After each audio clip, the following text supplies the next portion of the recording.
Dhaka east West elevated এক্সপ্রেসওয়ের সম্ভাব্য root পরিবর্তনের দাবিতে দক্ষিণ কেরানীগঞ্জের রাজেন্দ্রপুর এলাকায় ঢাকা মাওয়া মহাসড়ক অবরোধ করে বিক্ষোভ মিছিল ও মানববন্ধন কর্মসূচি পালন করেছে এলাকাবাসী।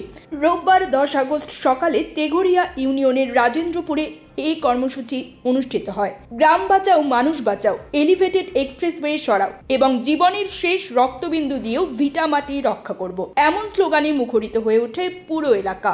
নারী, পুরুষ, শিশু, স্কুল কলেজ শিক্ষার্থী, বয়োবৃদ্ধ সহ হাজার মানুষের অংশগ্রহণে মানববন্ধন ও বিক্ষোভ সমাবেশ ধীরে ধীরে গণসমাবেশে রূপ নেয়। এলাকাবাসীর অভিযোগ, এক্সপ্রেসওয়ের প্রস্তাবিত টার্নিং পয়েন্ট স্থাপনের জন্য তেঘরিয়া ইউনিয়নের অন্তত 10টি গ্রাম নির্ধারণ করা হয়েছে। পরিকল্পনা বাস্তবায়িত হলে শত শত পরিবারের বসতভিটা, মসজিদ, মন্দির, শিক্ষা প্রতিষ্ঠান ও খেলার মাঠ বিলুপ্ত হবে। তারা বলেন, উন্নয়নের বিরুদ্ধে নয়, তবে উন্নয়ন হতে হবে মানবিক ও পরিবেশ সম্মত।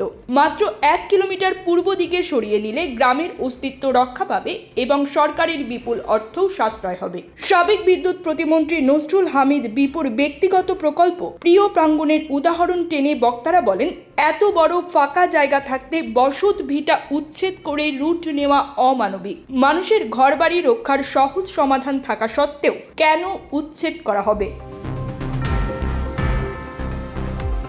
এলাকাবাসীর দাবি, সরকারের উচিত উন্নয়ন পরিকল্পনায় জনগণের মতামত অন্তর্ভুক্ত করা এবং বিকল্প রুট বিবেচনা করে গ্রাম ও পরিবেশ রক্ষা করা, অন্যথায় তারা আরও বৃহত্তর আন্দোলনের হুঁশিয়ারি দিয়েছেন। বাঘৈর নগরের স্থানীয় বাসিন্দা আল ইমরান ক্ষোভ প্রকাশ করে বলেন, গত 15 বছরে শুধু তেঘরিয়া ইউনিয়ন থেকেই 1200-র বেশি জমি সরকার নিয়ে নিয়েছে।